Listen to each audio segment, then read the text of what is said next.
Un vampire se présente dans un centre de don du sang. Il prend un ticket comme tout le monde et attend sagement. Quand son numéro s'affiche, il s'approche du guichet. L'infirmière lui tend un questionnaire. Avez-vous voyagé dans un pays tropical? Avez-vous eu un tatouage récemment? Le vampire coche non à tout. Arrive la question, quel âge avez-vous? Il écrit 428 ans. L'infirmière le regarde par-dessus ses lunettes. Monsieur, ici c'est pour donner du sang, pas pour en recevoir. Le vampire proteste. Je veux donner. J'ai du sang de groupe O négatif, donneur universel, avec une pointe de sang de comte hongrois. Très recherché. L'infirmière appelle le médecin. Le médecin examine le questionnaire. Vous êtes né en 1596, vous ne pouvez pas donner. La limite d'âge est de 70 ans. C'est une question d'assurance. Le vampire, outré, siffle. C'est de la discrimination. Je suis en parfaite santé. Je n'ai jamais eu de rhume, juste une petite intolérance au soleil. Le médecin réplique. Et côté alimentation, vous avez consommé du sang humain récemment? Le vampire bafouille. Uniquement des donneurs consentants, dans des clubs de lecture. L'infirmière secoue la tête. Ce n'est pas aux normes de l'établissement français du sang. Le vampire sort furieux en criant « Je vais lancer une pétition. Les immortels ont du cœur. » Et il ajoute en aparté « Je reviendrai dans 100 ans, quand la limite d'âge aura augmenté. » Un homme passionné de technologie achète une voiture entièrement autonome. Le premier jour, il monte, boucle sa ceinture et dit « Emmène-moi au bureau ». La voiture ronronne et répond d'une voix douce. « Avant de démarrer, j'ai remarqué que vous n'avez pas assez dormi. Votre posture est affaissée.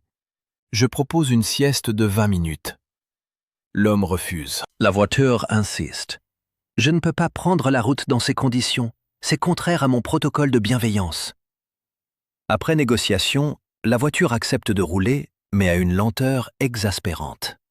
Au feu rouge, elle lance. « Vous avez encore oublié de mettre votre clignotant mental. » L'homme s'énerve.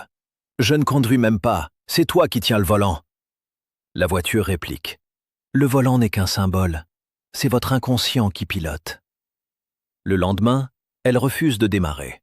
« Vous m'avez insulté hier, présentez-moi des excuses formelles. » L'homme, à genoux sur le siège conducteur, prononce « Je suis désolé, ô grande intelligence mécanique. » La voiture ronronne de plaisir. « Excuse acceptée. En récompense, je vous offre un massage lombaire et une playlist de jazz. Mais à l'avenir, toute parole blessante entraînera une immobilisation sur le périphérique aux heures de pointe. » L'homme appelle le service client qui lui répond « Votre voiture est à jour. Avez-vous essayé de la mettre en mode avion ?»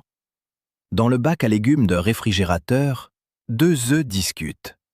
Le premier dit « Il fait vraiment froid ici. » Le second, d'un ton moqueur « Ah, parce que toi tu as un œuf dur, c'est ça?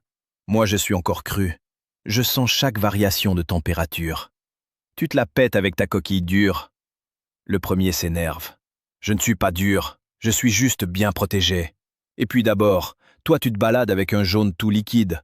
Pas étonnant que tu sois fragile. » Une tomate cerise intervient. « Arrêtez de vous disputer, on est tous dans le même frigo. » Le deuxième œuf riposte. « Toi la tomate, ne joue pas au médiateur. Tu as été cueillie trop tôt, t'es encore verte de jalousie. » Soudain, la porte du frigo s'ouvre. Une main saisit les 2 œufs. Le premier panique. « C'est la fin, on va finir en omelette. » Le second ricane. « Pas moi, je suis bio, je vais être poché avec délicatesse. Toi, œuf de batterie, tu vas finir en gâteau industriel. » La main les dépose sur le plan de travail. Le premier tremblant. « Adieu, camarade de froid. » Le second, plus philosophe. « Finalement, qu'on soit dur ou cru, le destin, c'est la poêle. » Un éclat de rire retentit. C'est le beurre qui crépite. La tomate, restée seule dans le bac, soupire. Ces œufs, toujours à se prendre pour le centre du monde.